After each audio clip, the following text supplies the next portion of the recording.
Hello and welcome to a very sad episode of Simon Miller's Pro Wrestling Show. My name is Simon Miller. This is a pro wrestling show. Thank you so much for tuning in. Thank you so much for watching, be that on YouTube or be that on podcast. However you may divulge this audio or visual treat, I'll call it, I do appreciate it. Who saw that coming, eh? Who saw that coming back in... What a weird journey we've been on all around. April 2019, the day after WrestleMania, we start getting these weird vignettes. Turns out to be for the Firefly funhouse. That confused us all. We didn't know what that was. Then we learned to love it. It grew on us. We figured out that Bray Wyatt was some kind of wrestling genius, a wrestling savant, who even though he got buried into the ground as the cult leader, was able to make a return. And now on October the 14th, because it happened yesterday, October the 14th, 2019, WWE decided to burn down the Firefly funhouse. Now let's be fair. Let's try and be positive. We don't know what this means. Is it the end of the Firefly funhouse? I mean, you would assume so, but, you know, Lacey Evans and Natalya teamed up on Raw, so we don't have to make sense of anything on Monday nights anymore. But I think for me, and we're going to get into it, of course, but the major thing for me is, this is the Fiend's first major feud, right? I know he had something with Finn Balor, but that was quite cut and dry. That was quite quick. Seth Rollins has been on the up and up for this entire feud. Aside from like when Bray Wyatt would do sneak attacks and the lights would go out and you get that noise like, yeah, wherever it goes. Rollins has just whooped Bray Wyatt's ass. And now he's found the Firefly funhouse. How he found it, I don't know. I'd love someone to answer that. I guess it's just in a room backstage. The Firefly funhouse, if you're wondering. All these, something am I. But all these theories and ideas, you're all wrong. The Firefly funhouse is just a room. And you can enter it any time. And you'll see Bray Wyatt there, probably with a camera. Oh, I just spat something out my mouth. I'm a classy guy. But you can just see Bray Wyatt, probably with his iPhone, stuck on a tripod, mic'd up a few things. I don't know. We have to see where it's going to go. But it was very surprising. And it was very weird. And I don't understand how they think this is going to get Seth Rollins cheered. Like, Seth Rollins is going to get booed massively because of this. Because basically Seth Rollins just took away... The thing that everybody, WWE fans love more than anything.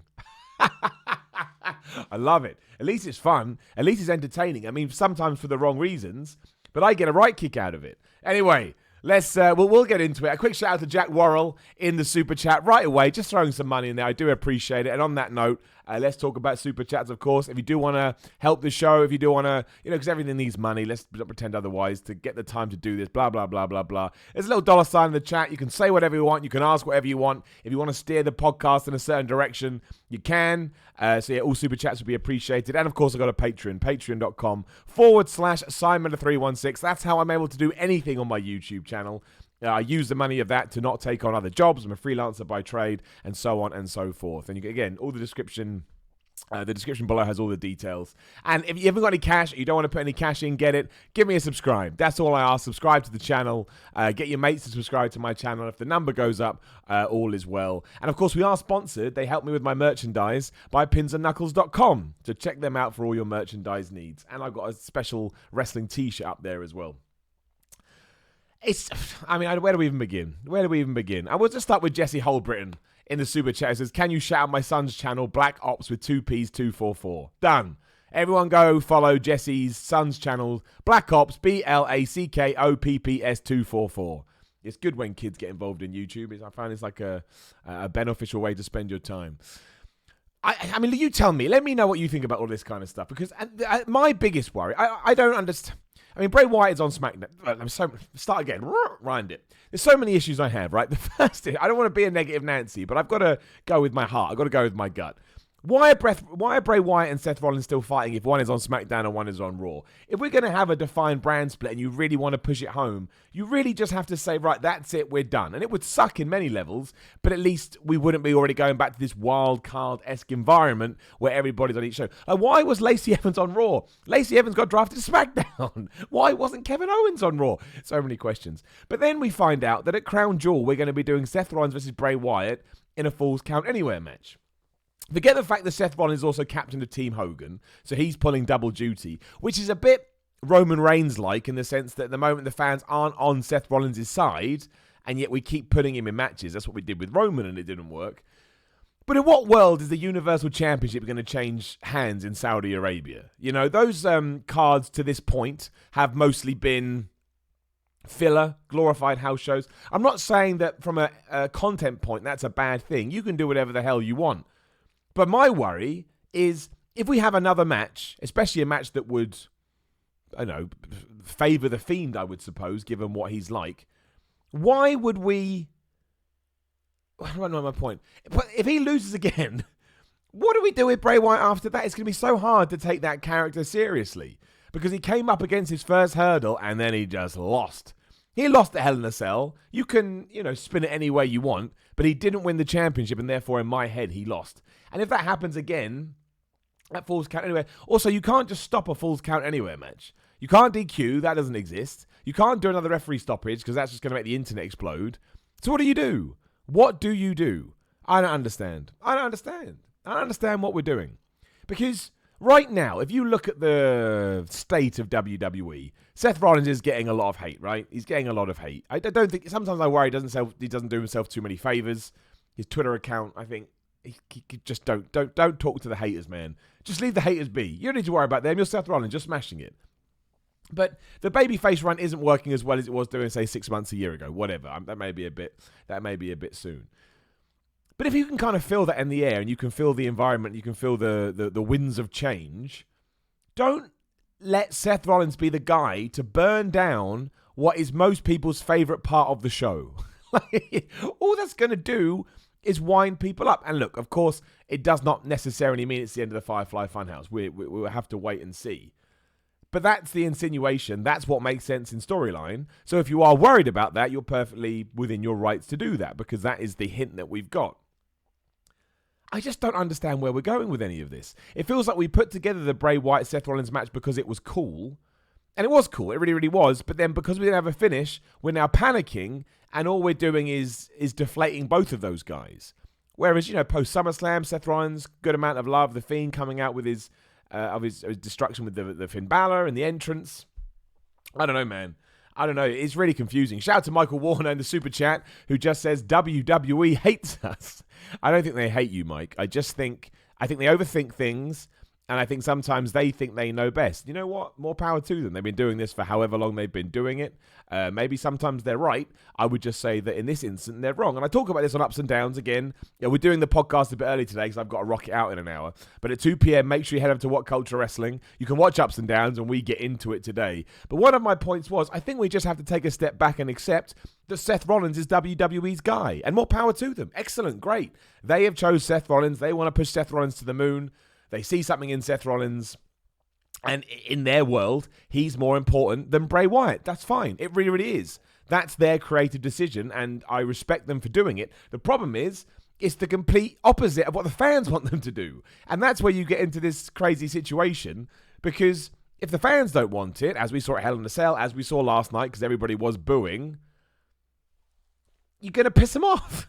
And when you piss them off, that's when you get into, the territory where maybe someone doesn't watch anymore. They switch to YouTube or they switch to stuff like Ups and Downs. Maybe they go watch AEW to stick to NXT. I don't know. I don't know what the fallout will be.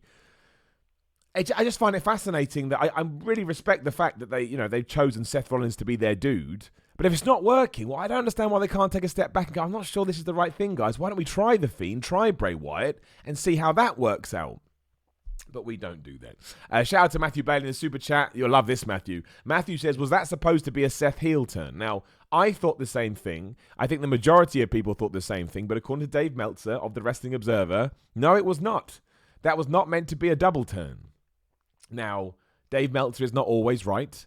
I do trust the information that he gets. I don't think he makes things up, as some people seem to suggest he does. I think somebody will have told him that. Doesn't mean it's not going to change. But it certainly doesn't seem that way. Which is crazy because you had a man burn down somebody else's stuff. Also, I don't want to get into it too much because we talk about this on Ups and Downs. Just because Seth says burn it down doesn't mean he then has to go burn stuff down. It's not a literal thing. Also, why did he burn it down? I don't understand any of it. Alex D in the super chat says, hand on the heart for the super chat. Is it too soon to tell, but which character comes off worse in this scenario? Well, that is a great question, Alex. Because you're right. Oh, sorry, I hit my table. Because you're right. The Fiend is damaged by this. However, let's say that he did win at Crown Jewel and then you allowed him to tear through the roster. I actually think you'd probably rehab him quite quickly. I think we'd move past all this and we would get to the stage we wanted to get to before, where the Fiend is this dominating champion and nobody knows how to defeat him because he's crazy and he kicks out of one and he doesn't feel pain. The real issue is Seth Rollins, the babyface. Because what do you do to salvage that character? Because between the Twitter meltdown, that's not fair, between the Twitter rows that he had earlier in the year, which didn't really do him many favors, to how he's being perceived now, to the fact that he's the guy within the narrative that's stopping Bray Wyatt from becoming this entity that a lot of people would like him to be, it is turning him into a bad guy. And I do think naturally he's better at being a bad guy. I just do. I just think it just suits his character better. But yeah, I think it's actually hurting Seth Rollins worse. And I don't know how we get back from that. And given that he's meant to be one of the 4 pillars of WWE, like it seems to me the 4 pillars are Becky, Charlotte, Roman, Seth. He's meant to be one of the pillars. He's had a pretty decent title run in terms of length, or lengths, when you combine them all. So it's not like WWE are playing around with him, but they are threatening to put him in a position much like they did Roman Reigns. And look, I'm going to say this. It's cool. Like, there's no right or wrong as far as I'm concerned. I never agreed with the sort of the crazy backlash to Roman Reigns. I always quite enjoyed him. I knew where it came from and I understood the point, but I thought it got a little bit carried away. But hey, you pay your money. It's entertainment product. You should react however you choose to react, as long as it's respectful, of course. But for WWE to go through all of that and now start to go through it again with Seth Rollins and not go, wait, it doesn't matter how many, it doesn't matter if you make a mistake as long as you learn from it, right? That's what life is all about. If we don't make mistakes, we can't grow. But now I feel like they are literally doing it again just because they're convinced we got to go with Seth and nothing else matters, which is nuts, because if we had done that in the late 90s, I know, blah, blah, boring, but if we had done that, we never would have got Stone Cold Steve Austin. We probably wouldn't have got The Rock. You know, we reacted, well, it's true, we wouldn't have done, because The Rock was turned heel because people, the crowd, the fans, were telling him to die, and somebody backstage went, look, man, you can't be a face, they want you dead. So maybe he would have carried on being that, right, if The Rock was in 2019, he would still be the smiling, happy babyface guy. Stone Cold Steve Austin would probably still be the ringmaster. But because the fans brought in the shift, WWE made some changes. And I think right now that's what should be happening with The Fiend, Bray Wyatt, and Seth Rollins. But we're not. We've fallen back onto Roman Reigns territory, which, as we know, doesn't work. Shout out to Silence Is Her Weapon Zero in the Super Chat, who says, do you think Mike Kanellis will get his release? Yes, bit of news. Mike Kanellis asked for his release. You can check it out on his Twitter right now. He posted quite a long note. I doubt it. They let Sean Spears go, and look at where he went. I don't think he thought this through. Well, I think he's frustrated. He did sign a pretty lucrative deal back in June, so that is going to make it even harder. A lot of people saying that deal was for 5 years too, so how you get out of that, I don't know. No, I don't think they'll give him his release. Because he only just signed a contract. And it's about precedence, right? Like, if they let Mike Kanellis do it, then they have to let other people do it as well. Like they said no to Luke Harper. Why would they say yes to Mike Kanellis, who has an even longer time remaining on his deal? And that's the issue. You can't have you can't do one thing for one person, not the other, because you'll create a bad atmosphere backstage. So I don't think they'll let him go, but I do feel sorry for him. Like, if he does want to go out and wrestle, I know some people are going, well, you shouldn't have signed the deal. Yeah, but we all do things, and we'll look back and we go, oh, maybe we shouldn't have done that. And if he has signed the deal and now realised that the wrestling and the creativity and the passion is more important than the finances, then I think it is a shame he isn't able to do that. I mean, that's a problem with the company. Not just like WWE, any big entity. There's only so many spots for so many people. But we all know what that's like in your job. If you want something and you're not getting it, of course he's going to be frustrated. But no, I don't think they'll let him go. But I do have some sympathy for him, man. Like, we're all just trying to get through this crazy thing called life as best as we can. And if he's apparently he hasn't been on a house show since October 2018. So if you really like wrestling and you're a wrestler and you're being paid, but you're not doing the wrestling, yeah, I can imagine that does suck. I know, look, I'm not saying I'm near his level, but I obviously wrestle, as I'm sure some of you know. And I've only got like a couple of bookings over the next couple of weeks, because that's just the nature of the beast. I'm trying to get more, but I haven't been able to at the moment. And you do get withdrawal symptoms from it. Like, you do miss it when you don't do it for a while. It's actually quite good for me. I need to heal up some injuries, but that's neither here nor there. So when Mike Kanellis is doing this 100% of the time and he's not being allowed to showcase his art, yeah, I bet it does suck. So I don't think they'll release him, no. The Floydy, good name. The Floydy in the super chat says, The Fiend is on SmackDown, so surely he can't win. I don't think The Fiend is finished already, but this direction isn't working. I'd agree with that. I think the SmackDown point is a very good one. You're right. What would that mean for the titles? In fact, great shout, which worries me even more. I know you are 100% correct. He's certainly not finished. We can... there's a way to rehab him because he's still a new character, even though he does have the baggage of the cult leader Bray Wyatt that comes along with it. But yeah, you're right. The direction is just the issue. It hasn't worked, which is weird because when I think about it that way, I kind of find myself in two places because, as I've always said, especially on ups and downs, I always want WWE to try new things, and I respect them for doing that. And I'd rather they tried and failed than not tried at all. But this one just seems a bit mismanaged, a bit misguided, a bit confused. It's like that they knew on paper it was good, but they didn't know what direction they wanted to head in. And now we find ourselves in a situation where, yeah, as we said before, neither Seth or Bray is benefiting from this, and somebody has to benefit. Otherwise, why do the program to begin with? My man Lou Miller, good last name, says, Isn't the funhouse purgatory? How is it found? Well, no, we know now. It's not purgatory, my friend. It's just a room backstage, and you can go into it, and Bray Wyatt will be there filming a skit. I hope next week we get a random Firefly Funhouse behind-the-scenes special, and we'll see the producer, the audio guy, maybe Ramblin' Rabbit is like doing the camera work. I don't know. But you can put that to bed now. Any kind of, it's in Bray's mind. Well, it's not. Unless Seth Rollins was in Bray's head, but there's no way WWE can tell that story. That'd get way too complicated and way too confusing. So, yeah, that's it. It's just a show that Bray Wyatt hosts, which kind of makes it a bit lame. What can you do? He just wanted to host a kid TV show. That's it. Jacob Donnelly in the super chat says, I've been losing interest in The Fiend lately since insert pay-per-view here. Now he's getting a rematch even though he's a SmackDown star. I think that's the thing that's upsetting me the most. Like, as you know, I'm a bit of a loser. I'm a bit of a stickler for this brand split thing. I like it when the Raw guys are Raw and SmackDown are SmackDown because then when you do a crossover match, now the last one I can remember, was it Brock Lesnar, Randy Orton was crossover? I don't know. But when you do a crossover match, I actually buy into it. I get quite excited. It feels special to me. It's like we have created two different brands and now I'm getting to see some, competition warfare. But we haven't even finished the brand. We finished the brand split 12 hours ago, whatever, 10, I don't know what it was. And already we've got Lacey Evans coming onto SmackDown. We've got, The Fiend versus Seth, which is SmackDown versus Raw. There's another one as well that I picked up and I can't remember now. But all of a sudden, we're still, just don't do it. If you don't want to do a brand split, don't do a brand split. And it doesn't matter. Like, really, who cares, right? In the grand scheme of things, if your favorite wrestler turns up on your show of choice, great, you get to enjoy them. But what's the point? Why did I just invest 5 hours of my time when everyone's still going to be jumping around the place? Like that Team Hogan versus Team Flair thing. It's just a bunch of Raw and SmackDown dudes. Especially if we get to Survivor Series, then we do that again. Then I do have to rip off my own nose. That's just what I got to do. Because then I'll be more concerned about the fact that I don't have a nose than Raw versus SmackDown. Because in the grand scheme of things, who actually cares? You know what I mean? Jack Warren in the Super Chat says, do you think Bray will go back to Raw in this major swap? And who will go the opposite way? Also, did you see Liv's tweet last night? Yeah, so Booker T teased on the FS1 show. What's it called? WWE Backstage. That happens tonight, I think, on FS1. There's going to be some big trade, and he's only going to talk about it there. Maybe it does involve Bray Wyatt. I don't think so, because I think the Fox executives are quite high on getting Bray Wyatt, and they've got him. That's one of the reasons they think the Firefly Funhouse may have been stopped. The Fox guys don't want it. Speculative, who knows if that's true. So, I don't know, but what is the major change? Like, a major change to me would be Seth moving to SmackDown. If that happens, it means The Fiend probably would win the championship, so that would be good. Charlotte going back, but then that makes sort of a good portion of Raw pointless. Roman moving, I don't think they can do that because they want him on SmackDown. It's the bigger show. Brock Lesnar's not going to move. So what is the big shift? I don't know. You mentioned Liv Morgan's tweet as well. No, I don't follow Liv Morgan on Twitter.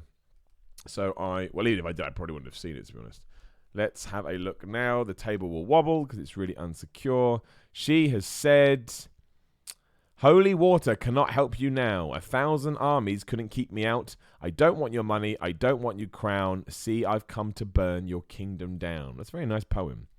A lot of people think she's going to be associated with The Fiend. Who even cares anymore?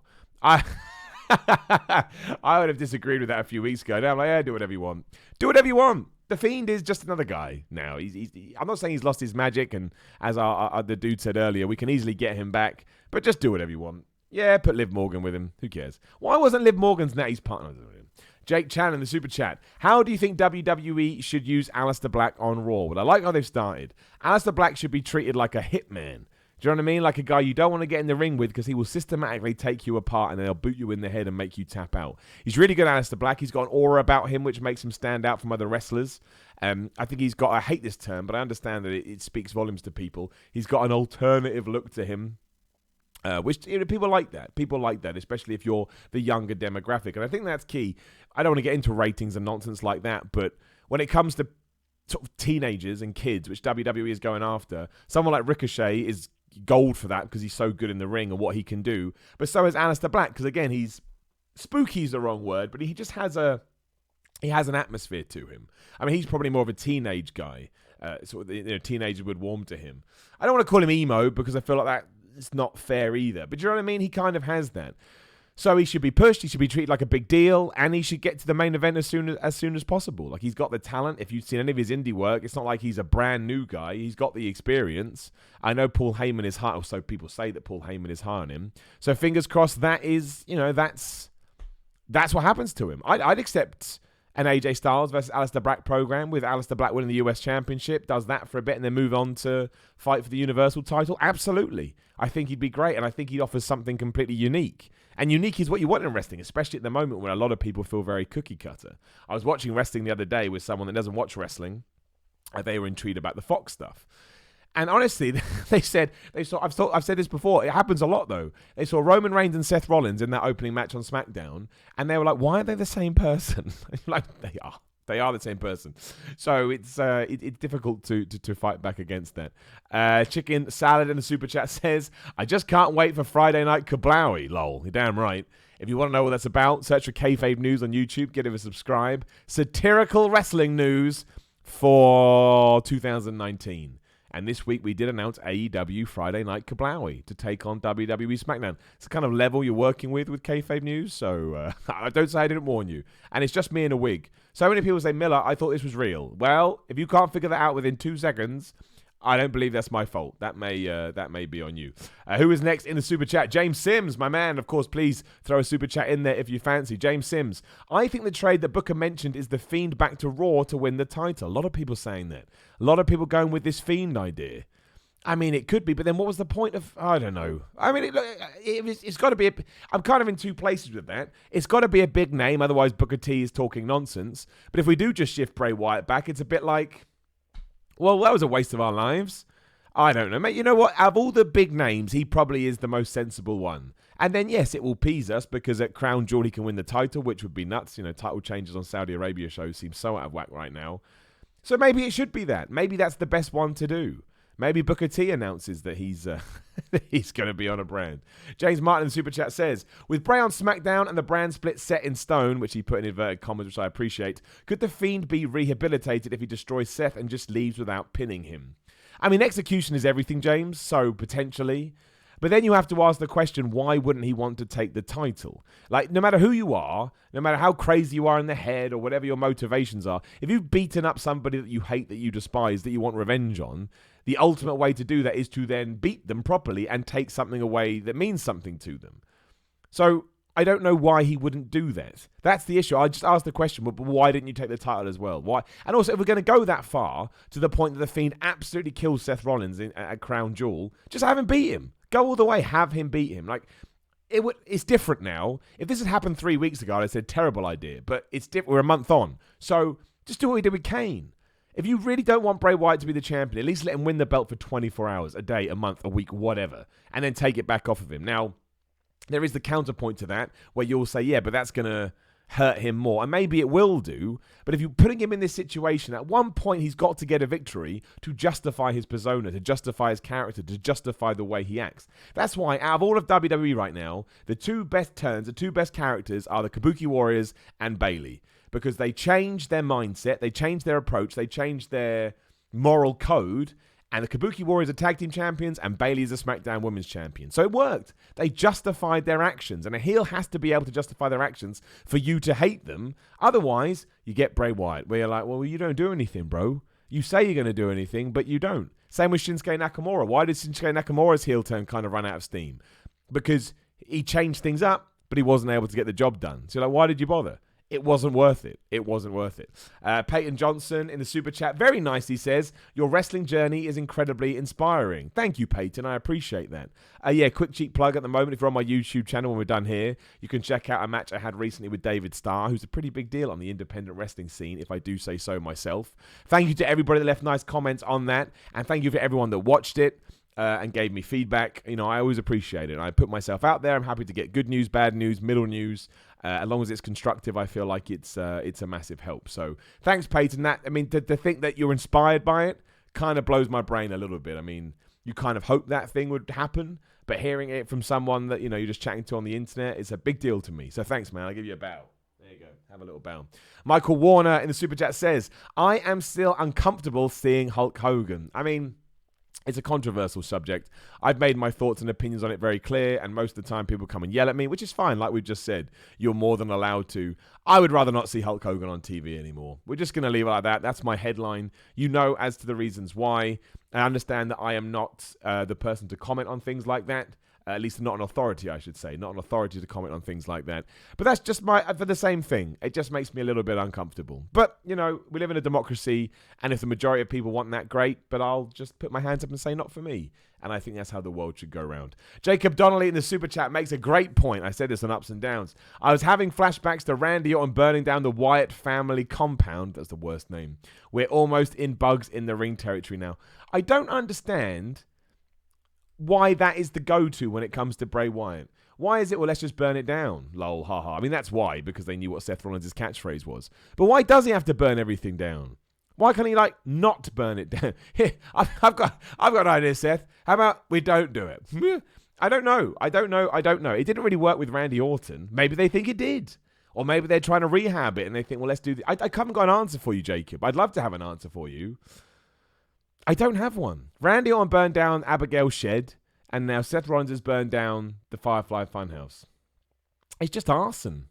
It's just arson. Silence is her weapon zero. The super chat says, so many people trying to kill Bray with fire except for Kane. Good point. He should probably give it a go. He should probably give it a good go because he's still got it. Yowie wowie. I remember that I was there when I was there for this. It was SummerSlam 2014 or 13. I can't remember which one. But yeah, I was there. I watched that Kane versus Bray Wyatt Inferno match live. And I think that's when we all got together and said, look, man, the Inferno match was pretty good in the late 90s. Maybe we should leave it be. Great event, though, because that's the event with Brock Lesnar versus Punk and Daniel Bryan versus Cena with the Triple H and Randy Orton turn at the end. Really good pay-per-view SummerSlam 2013. And then, yes, SummerSlam 2014 is the John Cena versus Brock Lesnar squash, which was meant to be Daniel Bryan. Never forget. Never forget. Undead FB Goo, always supporting the podcast, the show, in the super chat. Thank you, Undead. Just says, hi, Simon. Hi, Undead. Hope you've had a good week. Hope you're having a good time. Hope you're also finding some good new metal bands to rock out to. Big metal fan is Undead. I've just got a message redacted from somebody. Thanks for whoever that was. That was nice of you. Undead also says that she's watching me in a waiting room again. So the second week running, Undead's in a waiting room. Well, I hope your appointment goes well. I hope whatever it is, you're healthy and you're happy. It's nice to have you here. I appreciate it, as I always do. Oh no, my chat thing's broken. No, YouTube, no. Oh, it's okay. It's okay. I think we just got to the end of it. I mean, we've done enough on Seth Rollins and Bray Wyatt. I don't know what else to tell you. You tell me, man. You tell me. Again, we've got the super chat. You want to smash me something in the super chat, please do. But I don't get it. I don't get it. It's not that I don't enjoy it either. Like, I sometimes like the madness. I sometimes like the craziness because I feel like it encourages debate and it gives us something to talk about. And I think that's one of the major reasons I enjoy wrestling these days. I enjoy hearing what other people have to say. I enjoy having that dialogue with them. I enjoy people sort of coming down on either side of the fence. So, yeah, I don't hate. I think I view wrestling a bit differently to most people, and however you see it is cool. But it's just WWE. Like, I love it, and if it went away tomorrow, I'd be like, what the hell do I do? Same with all professional wrestling. And I'll call it out when I don't like it, and I'll certainly back it when I do. But I don't let it ruin my day. I know some people really let it ruin their day. I'm like, meh, we'll just keep on going. Does it really matter? No. But this is still nuts. I can't remember. I should have written the other draft picks down. I mean, the Charlotte going to Raw was the biggest one. It's just weird because, I assume they see Raw as the women's show because they've really sort of loaded up they've loaded up Mondays. And having Becky and Charlotte on the same brand seems odd to me. That's like having Roman and Seth on the same brand. To me, you separate them because they're big stars. Whether we like it or not, they're big stars. But maybe one of them is moving. Maybe Becky Lynch is moving. I don't think she is, but maybe that's what Booker T was talking about. It's going to be fascinating. I'll wait and see. Sean Gilhorn in the Super Chat says, why couldn't WWE just leave Bray undrafted? You could get a proper finish to the Seth feud, then have him primarily on SmackDown. You could have done that. So talking about the presentations, we haven't actually talked about SmackDown on the podcast. I didn't like the presentation of the draft. I understand so many people tweeted me at Simon316, cheap plug, saying, "Oh, you don't get it, man. It's the NFL draft." I've watched an NFL draft. I know how it goes. And look, I don't think it was the worst idea in the world giving it a go. But with wrestling, I just think because you can have fun and because you can do whatever you want as long as everybody agrees to it, I think that we should ham it up. We should have a bit of pageantry, a bit of showmanship, a bit of pantomime, dare I say it. Even if it is just the roulette wheel type idea when, you'd never do that in real life because it would be incredibly ridiculous. But wrestling is ridiculous, and I kind of like it when it is. So I just thought having Stephanie McMahon come out and go, there's this guy, goes away, comes out, it's this guy. You're like, it's fine, but it's hard to get excited about the names being brought up, which is why, Sean makes a good point. We could have done that. We could have sort of said, Bray Wyatt doesn't get drafted because no one can find him, or we look for the Firefly funhouse. We can't do that anymore, but we look for the Firefly funhouse and we don't know where it is. Like all these little ideas that I think would have just spiced it up, but that's not what we did. And that's why I didn't necessarily think, I'm not saying I hated it, I just didn't necessarily like it. But I do understand what it was based on, that Fox want a more sports-orientated show. That's great, you can do that in the matches, but I still think, dare I say, I'm sorry, that you want the sports entertainment side of it when you do stuff like that, because you can. Like, I'm pretty sure if someone said to the NFL, by the way, guys, at this stage, you can have somebody run on and just wallop somebody else with a chair, and we're okay with it, they were gone, bros, do the chair walloping. Because it's stupid. And people like stupidness. Especially because WWE is meant to be escapism. I don't know. But yeah, you could have absolutely said Bray Wyatt doesn't get drafted. He's not human. Or whatever. He's a ghost. He's an apparition. Dickie96 in the Super Chat says, sending love from Sydney. Always great content with the metal horns. Damn, Sydney, man. That's crazy. Thanks, Dickie. Thanks for watching as well. I don't know what time it will be there, but I appreciate you stopping by. And same with Presh Kasupi, also says, hi from Australia. Love you, Miller. Got the Australian contingent in here. Word up to my boys down under. And I appreciate you having here. I love you both too, of course. Thank you so much for being. For living, for existing. Jacob Donnelly in the Super Chat says, over-the-top nonsense is what killed Bray before. Shout out to Matt Hardy. No, I don't think that's what killed Bray Wyatt before. I think what killed Bray Wyatt before is that he had all the over-the-top nonsense, but when he got into a ring, he never won a match. If he had done all the crazy stuff and then beaten, The Undertaker, John Cena, Roman Reigns, Dean Ambrose, Seth Rollins, loads of guys, you wouldn't have even minded about that. That was the issue, was that he said all this stuff, but he didn't do it. Hence why The Undertaker got over, because he did beat people, even though he was spooky dooky. And he didn't all the time, like he got rolled into that casket in, 94, and then ascended upwards on the LCD boards. But more often than not, The Undertaker won matches. And that's why he backed up the spooky stuff. The over-the-top nonsense and not winning matches, that's when it all falls apart, in my opinion. Ying Zhang Tang in the Super Chat says, apparently Meltzer mentioned something about a major wrestling story that will happen in Japan this week. Thoughts on what it could be? Yes, I was reading this earlier. Thursday, I think he said, something is going down. There's a big announcement in Japan. I mean, it depends what company it's related to. My first thought was that WWE will announce NXT Japan, because I think that New Japan have opened a dojo over here or something like that. Not over here, excuse me. Not over here, but in America. So I imagine it'll be, NXT. I don't know. Maybe New Japan and WWE are teaming up. I mean, they're absolutely not, because they'd never be able to get on with each other. But I don't know what it could be. Oh, excuse me. I don't know. Unless AEW's teamed up with New Japan, I have no idea. I have no answer. I'm excited about it. Meltzer made it out like it's a big deal. We will have to... I don't know. You let me know. What do you think it's going to be? If I had to put money on it, I'd go NXT Japan. Which will probably just be a developmental, like the UK one out here. I don't think they'd launch another project on the network right now, but I would guess they'd say that it's up and coming. And then if anybody else does anything out there, it will pop up from nowhere. Phil Cal in the Super Chat says, maybe Seth is about to let him in by turning evil. Look, I've seen that everywhere, and that's a great storyline to tell, but they're still telling it the wrong way because people are booing. Do you know what I mean? If you were telling that story the right way and you were like, oh my gosh, Seth's being let in or whatever, he's a bad guy now, he's evil. Seth, what are you doing? Please, no, you're becoming the serial killer. Then that's fine, but we're not. People just going, boo, boo, it's crap. And that's the problem. The story isn't working, even if that's the story you're trying to tell. And I do understand when you get to the conclusion of it, you may actually be able to salvage it, but we don't know what the conclusion is. So we can only react to what we're seeing. And unfortunately, experience for a lot of people is that WWE doesn't have the best track record with that kind of stuff, and therefore they will assume the worst, which I also understand. It's going to be interesting. And don't forget that Crown Jewel show, man, is stacked in terms of names. Like, we've obviously got Cain Velasquez versus Brock Lesnar. And don't forget, Kane didn't get drafted, by the way. Rey Mysterio did, so he's out of that feud, but Kane didn't. And we have Tyson Fury versus Braun Strowman. I seem to be in the minority here. I quite liked what they did on Raw. Because look, if I'm going to get boxer versus wrestler, I don't want you to take it seriously. I just don't, because you're not going to be able to put on a serious wrestling match. I would much rather everybody just had fun and I can sit there and laugh about it. It didn't overstay its welcome. I thought Tyson Fury trying to break the pen and struggling was just... It gave him a bit more character and gave him a bit more personality than maybe you would assume otherwise. Braun Strowman just did his thing. They signed the deal. They broke the table. They stared at each other. If WWE's going to do that stuff, again, we're going to get boxer versus wrestler.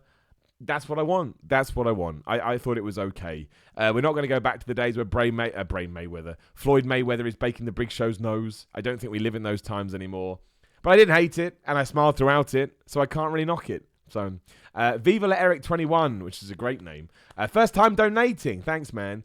You're a fantastic role model. Keep up the good work, brother. Much love from Canada. Wow, I've never been called a role model before. Damn, Viva. Or Eric, I should call you, really. Eric, that's very humbling. Well, I've never seen myself that way, but if I am and I've been able to inspire or help or motivate or do anything like that, believe you me, I appreciate that a lot, and I will carry that around with me, especially in my more...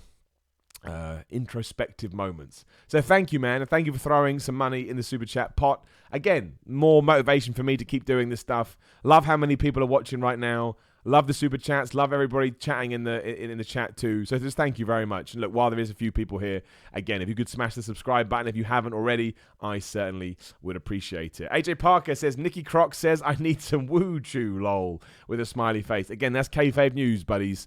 Please do go check out Kayfabe News if you've got like 4 minutes. The shows are it's dumb and it's stupid, but you know, hopefully you'll pick up on that. You'll pick up on that when you watch it, or maybe you don't.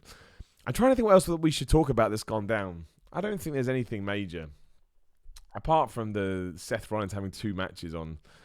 I mean, the Crown Jewel card is here. The Crown Jewel is Cain Velasquez versus Brock Lesnar.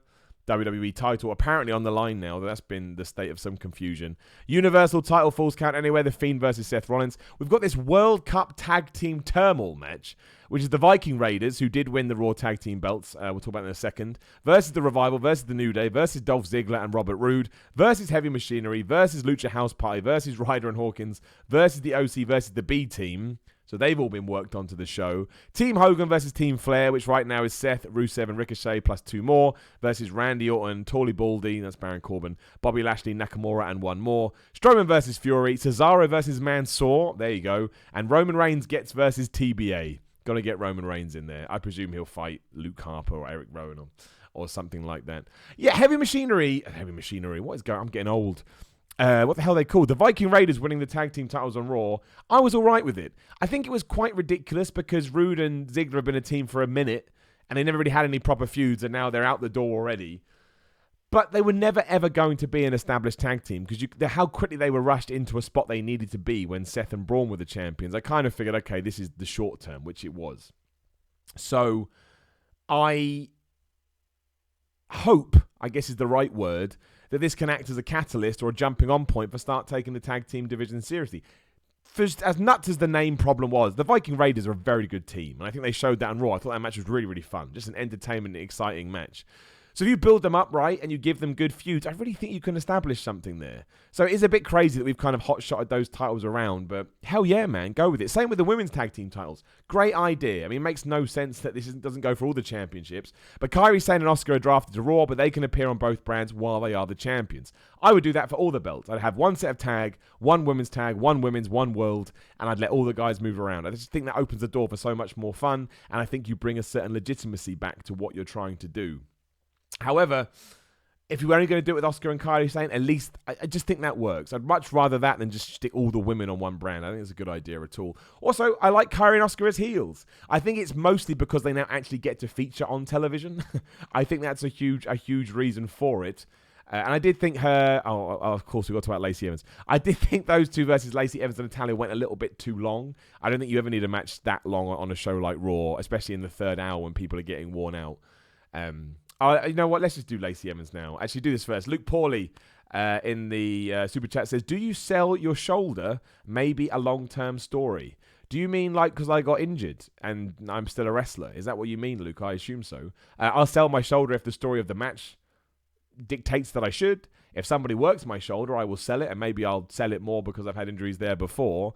But no, it's not a constant thing that I do because I had an injury and I got over it. Thank goodness. I really appreciate that I did. But if someone breaks a leg, they don't always sell their leg. I think that would get a bit old. But no, I do as and when I need to. Ryan McVeigh, Super Chat, says, can you do a BTS video of writing, filming ups and downs? Ryan, while I love that idea and I love the fact you'd want to see it, unfortunately, that's just me watching 3 hours of Raw with my laptop open on my legs making notes and then standing in front of a camera doing it with a lot of takes. I don't necessarily think that has the viewer and fan base that I'd like otherwise it would to. But I appreciate you wanting that, Ryan. That's very kind. Jacob Donnelly in the Super Chat says, might just be me, but I was expecting John Morrison to appear during the draft. Would have made for a good surprise. I agree with that. There are all these rumors about Edge as well, which I always think were a little bit up in the air. But it would have been nice to have one surprise comeback name. I think that's why Charlotte was one of the best ones, because people were genuinely like, what, Charlotte to Raw? I didn't see that coming. So if we had, oh my gosh, so-and-so is back, that's what I think we missed, right? A bit of hype, a bit of out-of-nowhereness, which again, talking about the NFL stuff, you'd never get that. You'd never get, oh my gosh, this footballer's back. You'd know beforehand. But you have to do that in wrestling. And that's what I mean when I say we kind of didn't latch onto that maybe as much as we would have wanted to. Right, I want everybody in the chat to let me know, just yes or no. Does it make sense that Lacey Evans teamed with Natalya? That's it, yes or no. Because some people said to me, well, actually, Simon, it does make sense because they've grown a respect for one another. And I'm like, you know what, man? Totally get that. That's a great storytelling technique. However, I have respect for people, but if they had thrown me through a table a week before and tried to kill me, I probably wouldn't have that enough respect. I wouldn't want to team with them. I'd have a little bit of bad blood, especially in a combat environment. Maybe I wouldn't trust them. You can respect them, but not trust them. So for WWE to actually, but especially when, right, Liv Morgan had just been drafted. It could have been Liv Morgan. What a great way to reintroduce her onto Raw. Everyone said no. No. Someone said no, nah, no, it does not, no. I thought they hated each other, no, not even a little, yes and no, kinda, no, not at all, nope, no. Right, maybe someone threw us in there, who knows. But Liv Morgan could have been in that spot. I know Naomi is dealing with some personal issues right now, but you could have put her in there, talking about the surprise comeback. I mean, who else doesn't get used enough? I think Ember Moon is injured, but there'll be other people like her I can't think of right now. I don't understand why we did Lacey Evans. Because Natalya is on Raw and Lacey Evans is on SmackDown. So we didn't need to do that. I just don't understand it. Like, again, I'm not mad at it. I don't think it's overly negative. I just don't get it. If someone said, explain it to me, I'd be like, I don't know. Because they even had a pose.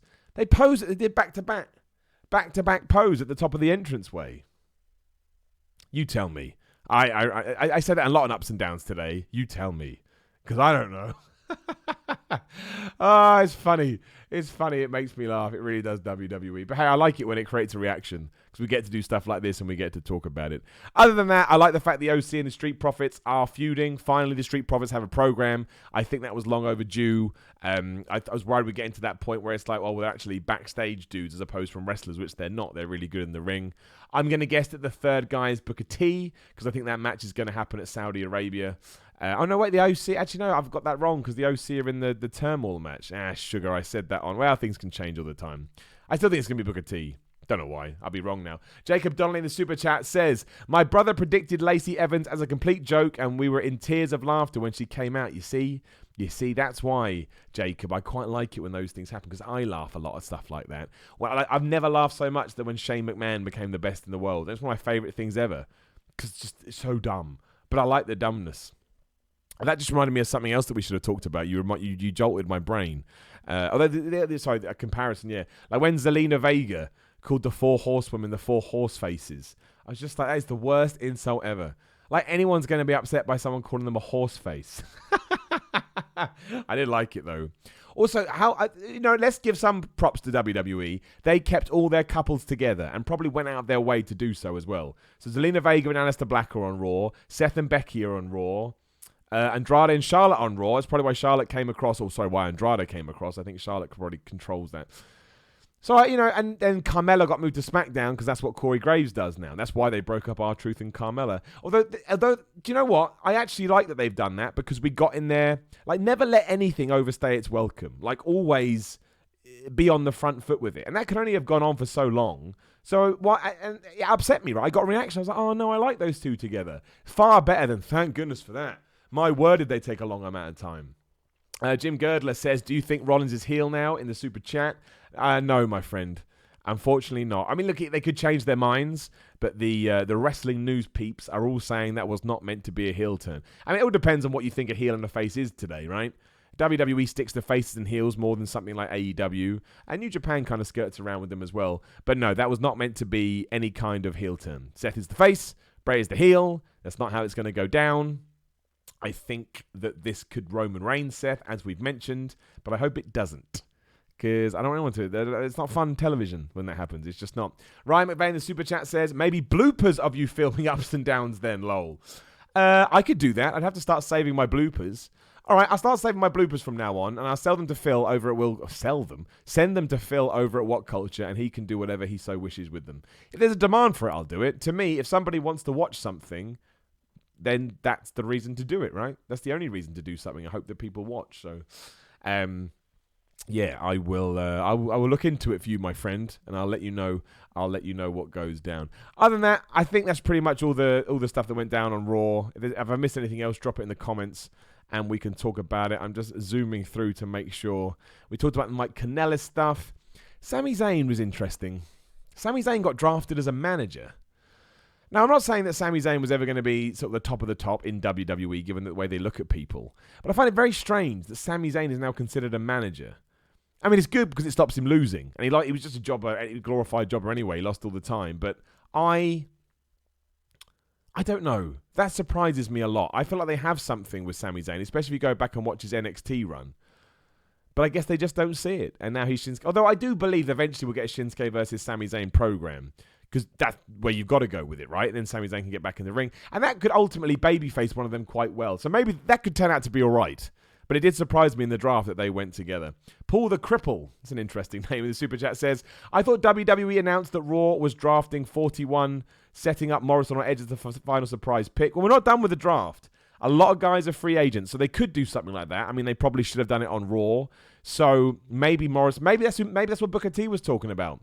Maybe they want to get people to watch backstage on FS1 so much they'll announce John Morrison as one of the picks. In fact, that would work very well, Paul. So there's every chance that happens. You could be right. I don't think it's over yet. Give it a week. If nothing's happened, then it is, but not necessarily now. Messi in the super chat says, Street Profits actually make me miss Crime Time.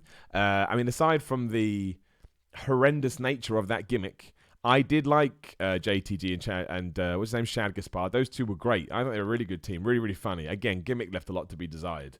But I would have those two guys back in WWE in a heartbeat, no question. Shauna Walensky, sorry, in the super chat says, Samoa Joe got drafted after Jinder. What? I wouldn't put too much stock into any of that. I know they had sort of first round picks, second round picks. I just think that it's... My Siri is writing all this down. What are you doing, Siri? No one said your name. Yeah, go away. I wouldn't put too much stock into that. I know Kevin Owens was furious about it on Twitter, which I liked, be it in character or not. Also, why wasn't Kevin Owens on Raw? Third time I've said that. But yeah, I wouldn't even worry about it. I mean, Samoa Joe was just doing his draft thing. He's injured. Jinder Mahal was over here in the UK actually the other day. He was at a WWE 2K20 event I was at. I saw him. Literally just saw him. I didn't say anything to him. I just saw him walking across the other side of the room. So, yeah, I wouldn't... I wouldn't put too much stock into that. Whoever knows what they're going to do. Both rosters feel a bit up in the air at the moment. Like, where does Samoa Joe fall? What do they do with Buddy Murphy, Cedric Alexander, Shorty Gable, as he's now called? Is he still going to feud with Baron Corbin, a.k.a. Tawley Baldy? Who else? I mean, there's just so... I kind of feel like we've hit reset a little bit, other than sort of the main event things. We will know more next week once we get through Raw. But, hey, man, Jinder Mahal's a former WWE champion. Samoa Joe's not. Just saying. from a WWE point of view, it kind of makes sense, I would guess, I would suppose. Samoa Joe didn't get the job done. Jinder Mahal got the job done. Take that for what you will. Right. We talked about the Mike Kanellis stuff. I like Braun Strowman. And everyone's just talking about this blockbuster. This blockbuster announcement. Did we talk about AEW since last week? I don't know. I thought AEW last week was a really good show. I know the whole ratings thing is... what's the word I'm looking for? I don't even know. I enjoyed it. I don't really care that much about ratings. I'm interested in it as a fan. I enjoy seeing who's going to win because numbers are easy to understand, right? That did a 1, that did a 0.7. Oh my gosh, it's better. So I like that. But I think if AEW stays over 1 million viewers, they're doing really well. I think sometimes when you create such a big buzz like they did in week 1, expectations move. But as long as they stay over 1 million, I think that's a great start. Personally, I'm based on nothing. That's just my gut feeling. And I think it was a really, really fun show. A really, really fun show. It does feel a lot like WCW back in the late 90s. I don't think that's a problem. I think that's a good thing because you either know what WCW was and you like having that kind of nostalgia back, or you don't know and you don't have to worry about it. WCW is still a good show when it was good before it tanked, and it will give you somewhat of an alternative. Yeah, I think I like the Inner Circle. I think that's a tremendous group. I've always liked Jake Hager, sorry, I should say. And I think if they can rebuild him in the right way, he'll do great. Sammy Guevara all of a sudden feels like a big deal. MJF has got this amazing story going on. Just thought it was a really easy to watch 2 hours of TV. I'm not saying it's better than WWE. Not saying it's worse than WWE. I'm saying I enjoy watching my WWE and I enjoy watching my AEW. McLean Nichols in the Super Chat says, Jordan Peele for the Firefly Funhouse horror film. I mean, that would be flipping good. Get him in now. Salvage it now with Mr. Peele. He knows what he's doing. Although saying that, I preferred Get Out to the second movie he did, which I've seen and I can't remember the name of.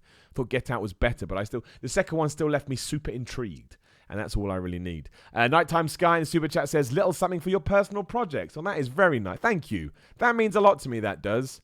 Of course, it means that you listen. I like it when people listen. That's really kind. Thank you. Thank you so much. But yeah, we'll see where we get with this week. Obviously, AEW Dark tomorrow. So tonight is meant to be really good. There's a match between Joey Janela and Kenny Omega that everyone is saying it kicked all the ass. So I look forward to watching that. I like AEW Dark. Any show that's only 1 hour long, count me right in. Because it breezes. When you're used to watching 3 hours of Raw, you're like, Phoom. It just flies by. Chicken Salad says, looking forward to the Jericho Street fight.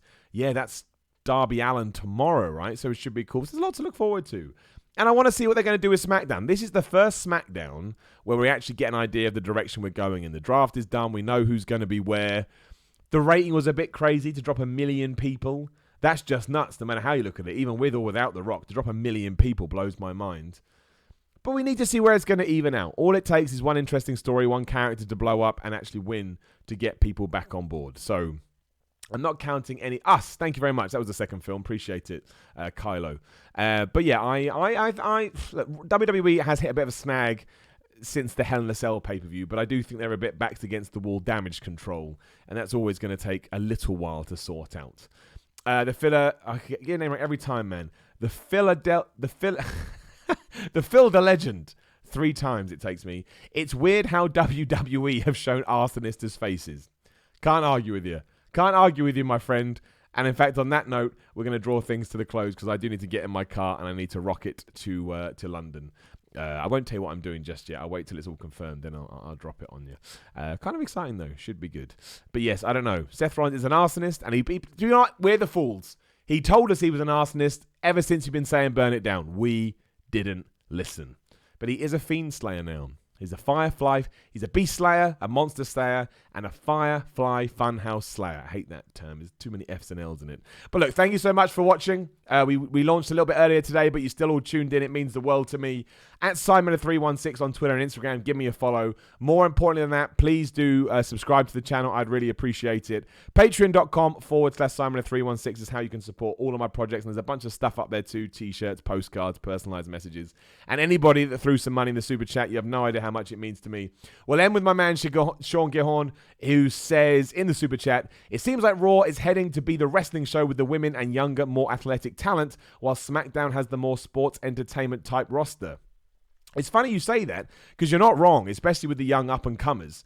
And yet that's the opposite of what USA and Fox want. Fox want the sports stuff, and USA wants the sports entertainment stuff, hence why it was their idea for the 24/7 title. So you could be right, but we'll have to see. But yeah, I mean, Cedric Alexander, Buddy Murphy, Charlotte, Becky, Seth, these are the workers of the company. And yeah, Bray Wyatt, who was more sports entertainer-esque, has now gone over to SmackDown. So Sean, you make such a good point. That's why I think we need to see where we're at in November, right? Mid-November, because there's a couple of preemptions with baseball or whatever.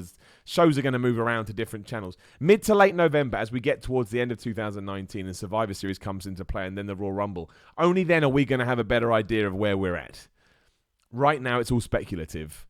But hey, I couldn't argue with you. That certainly seems to be the way we're doing it, which I don't understand. But look, if we get to 2020 and we're pushing Buddy Murphy and we're pushing Cedric Alexander and people actually care, because it's a two-way street. The fans aren't buying it. You shouldn't push them, especially Buddy Murphy. I like Buddy Murphy. Then it will be all good. And finally, Alan Jack Morrissey, who also put some money in the super chat, said, "Hey Simon, love you and your content. Hope you're having a great day." Alan, my friend, I'm always having a great day when good people like yourself say really nice things. It genuinely means the world to me. I know everybody on these things say that, and it can come across as transparent, but I promise that I appreciate it. It makes me happy. That's why I keep doing this stuff, because I get a lot of love back, and I want to put the love back out there. Make sure you have good days. Again, ups and downs in 25 minutes over on What Culture Wrestling. Make sure you subscribe to them. Make sure you subscribe to me as well, and we'll certainly do another one of these this week. Keep an eye out for it. Come see her then. No, wait, come see me then.